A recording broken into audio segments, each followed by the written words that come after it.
Hawakan mo ang kamay ko nang napakahigpit. Pakinggan mo ang tinig ko.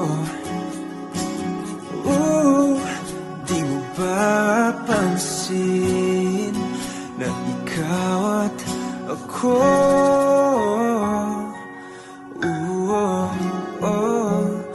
Tayo'y pinagtagpo.